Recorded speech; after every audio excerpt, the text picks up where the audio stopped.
ધોરણ 10નું most IMP chapter આંકડાશાસ્ત્રનો સ્વાધ્યાય 13.2 નો ત્રીજો દાખલો આપણે જોવાના છે, એટલે કે બહુલકનો ત્રીજો દાખલો જોવાના છે. તો બહુલકમાં તમને ખબર છે વર્ગ અને આવૃત્તિ આપેલી હોય છે. આપણે સૌથી મોટી આવૃત્તિ આમાં જોવાની હોય છે. તો તમે જોઈ શકો છો સૌથી મોટી આવૃત્તિ 40 છે. તેથી આપણો બહુલકીય વર્ગ 1500 થી 2000 થાય, જે મેં અહીંયા લખ્યું છે. હવે તમને ખબર છે બહુલકીય વર્ગની અધસીમા તે આપણી L થાય, તો L મેં અહીંયા 1500 લખ્યું છે. F1 થાય આપણી બહુલકીય આવૃત્તિ, તો તમે જોઈ શકો છો F1 આપણો 40 છે. F0 થાય બહુલકીય આવૃત્તિની પાછળની આવૃત્તિ, તો તમે જોઈ શકો છો તે આપણી 24 છે.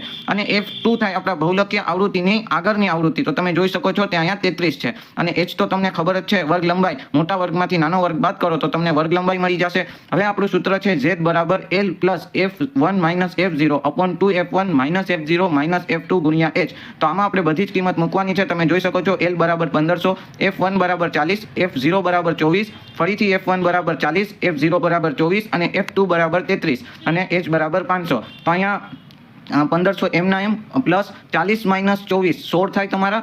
40 ગુણ્યા 2 એ 80 થાય, અને 24 માઇનસ 24 ને માઇનસ 33 નો જે સરવાળો થાય માઇનસ 57 અને એને ગુણ્યા 500. હવે તમે જોઈ શકો છો આ 16 ના 16 1500 તો અહીંયા હતા જ, આ 16 ના 16 અને 80 માઇનસ 57 તમારા 23 થાય ગુણ્યા 500, અને 16 ને તમે 23 વડે ભાંગો તો તમારા 0.693 આન્સર આવે. અને આ 0.693 નો તમે 500 વડે ગુણાકાર કરો તો તમારે 347.826 આન્સર આવે. અને તેનો સરવાળો તમે 1500 સાથે કરી નાખો તો તમારો જવાબ આવે 1847.826. હવે તમને ખબર છે અહીંયા આ 3 આંકડા લખેલા છે, આપણે 2 આંકડા લખવા હોય તો પાછળ આ જે ત્રીજો આંકડો 5 થી મોટો હોય તો આપણે અહીંયા એક આંકડો 1 પ્લસ કરવાનો હોય. તો અહીંયા 82 છે, તો આપણે અહીંયા એક આંકડો 6 હટાવીને અહીંયા 83 લખશું. તો ફાઇનલી આપણો આન્સર આવશે 1847.83.